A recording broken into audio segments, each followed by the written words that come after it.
In 2142, a space probe activates its systems when it finds the wreckage of the Nostromo, the ship from the first Alien movie. It opens a hatch and retrieves an object that appears to be organic before flying away. This object is taken to a space station where a group of scientists cut it open. Half of the object is taken away for research, while the half left behind reveals to have an alien known as Xenomorph inside. 6 months later, Rain talks to an employee from the Weyland-Yutani Corporation, which is in control of this mining colony. Rain explains she's met her work quota and she should be free to go. However, the clerk tells her that due to a shortage of workers, she isn't eligible to leave and will be transferred to the mines instead. The system has updated her quota, so she'll be released from contract in 5 years. At that moment, Rain notices her adopted brother Andy is being beaten up by some punks. She runs to scare them away and checks on Andy, who is bleeding white because he's an android. Using a special chip, Rain resets Andy to calm him down. Then Rain gets a message from her ex Tyler, who asks her to come over. When the siblings make it to Tyler's ship the Corbelan, Tyler and his family explain that a derelict spaceship is drifting in orbit above the colony. This ship has multiple hypersleep chambers, and if they salvage them, they could finally escape the colony. They want Rain to join them because she can bring Andy, who can connect with the ship's computer and release any locks they may encounter.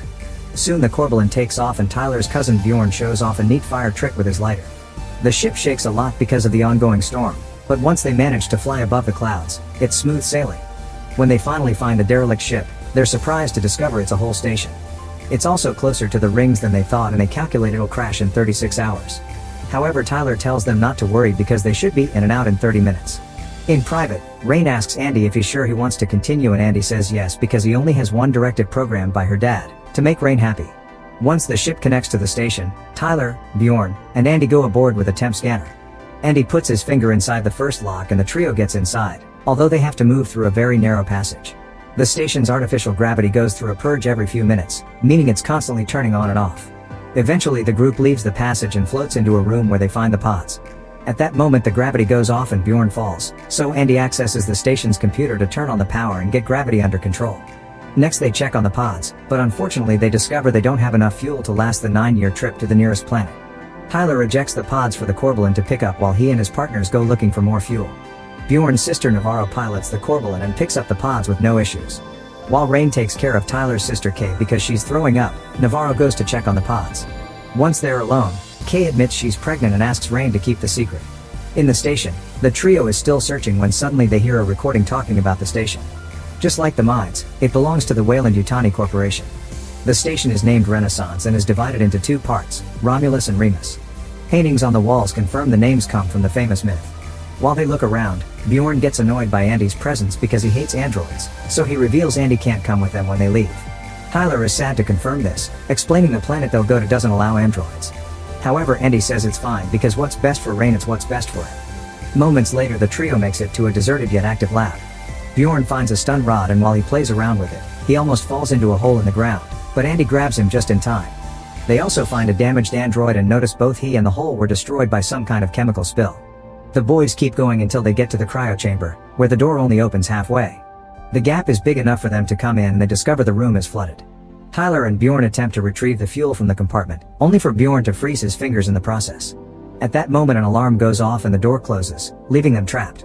Andy tries opening the lock but can't because it requires higher clearance. The computer in the neighboring room indicates that inside the cryo chamber there are frozen aliens known as facehuggers who are starting to awaken. Navarro and Rain have no choice but to board the station to save their friends.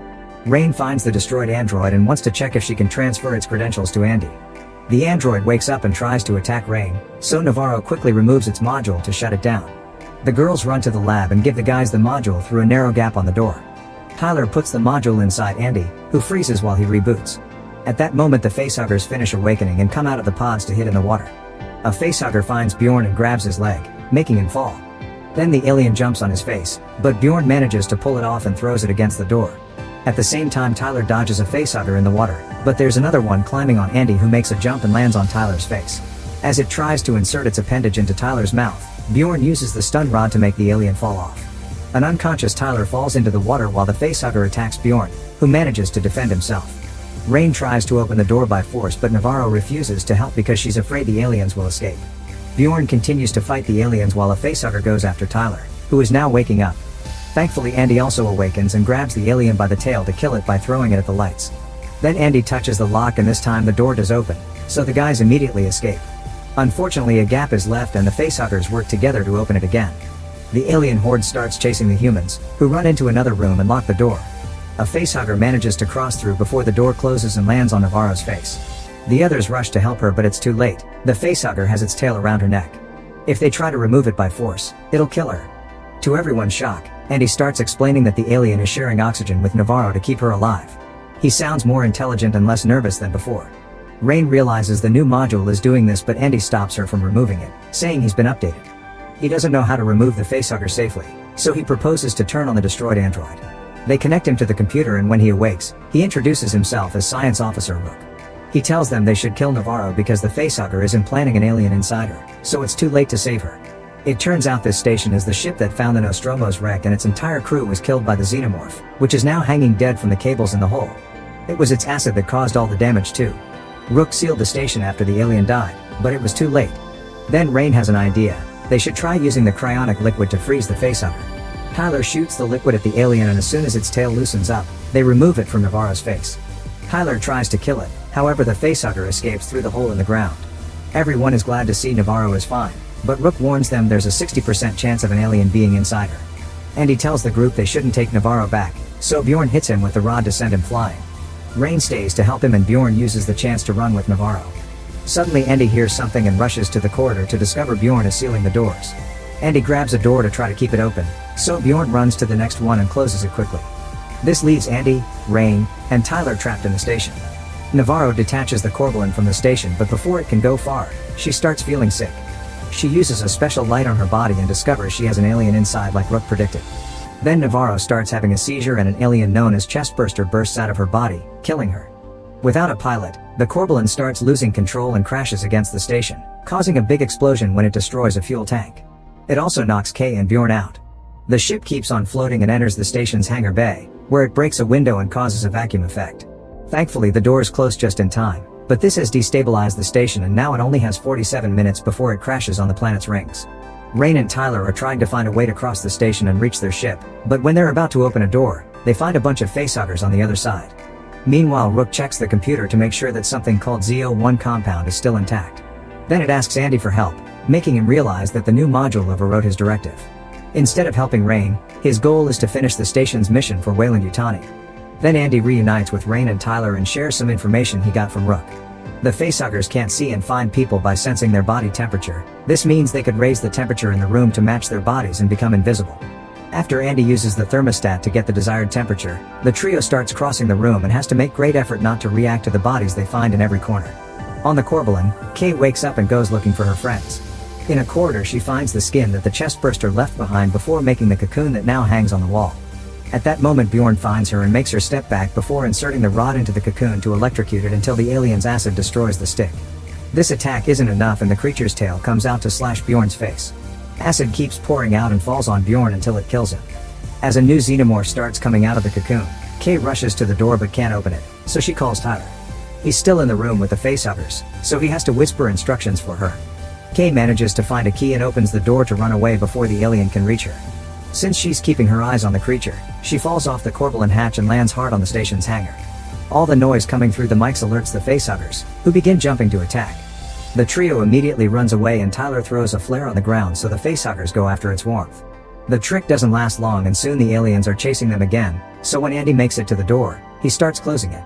Tyler and Rain have to run extra fast to cross right before the door closes. When Rain calls Andy out, he claims he did the calculations and knew they'd make it.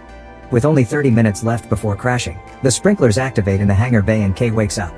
She can hear the alien coming and hides before it can see her. The xenomorph walks right above her, and once it's left, Kay tries reaching the hangar door only to activate the alarm. At that moment, the trio appears on the other side of the door, but Andy refuses to open it. He can see the xenomorph waiting, which means it's using Kay as bait. Rain tells him that Kay is pregnant to appeal to his pity, but it doesn't work. Soon the xenomorph gets tired of waiting and takes Kay away. A furious Rain slaps Andy and asks him about his directive, so he says he must choose what's best for the company. Then Andy makes Rain and Tyler get in the elevator while explaining he must finish the mission, so Rook will open the hangar door and let them leave. They arrive at a lab and find a capsule full of a strange liquid. Rook appears on the computer screen and tells them that humanity was never meant to explore the universe because their bodies can't take it, so Weyland-Yutani created this station to study the aliens and use their fluids to enhance humans. This ZO1 compound is the black liquid seen in Prometheus. In a video they see a rat getting crushed almost to death, but after the scientists injected it with the compound, it healed instantly. Andy grabs all the compound samples and gets ready to take them to the colony, but Rain stops him when she sees the xenomorph on the security camera.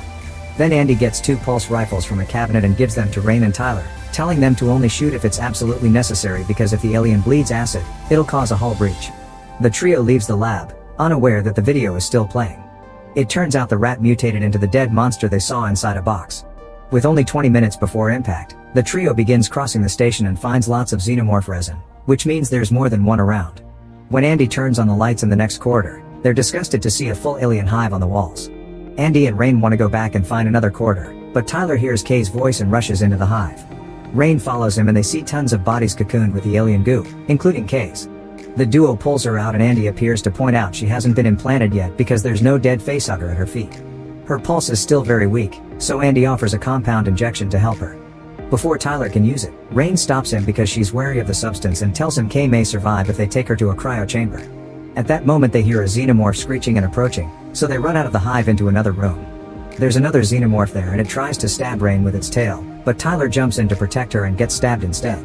Then the alien uses Tyler's body to hit Andy and incapacitate him before dragging Tyler into the hive, where more creatures surround him and kill him. Rain and Kay rush into the elevator and manage to escape before the aliens reach them. However, Rain can't stop thinking about her brother, so she drops Kay and the samples at the hangar bay, telling her to go back to the colony on the Corbelan. After Rain leaves, Kay worries about her baby and decides to inject herself with the compound. With only 10 minutes left before impact, Rain makes it to the hive and removes the module from Andy before resetting him. When he wakes up, he's his old self again. The xenomorphs are coming closer and the duo runs away, but Rook refuses to open the doors for them because it may put the compound at risk. While Rain furiously shoots the screen, Rook appears on the Corbelan system and asks Kay to give him access to the ship.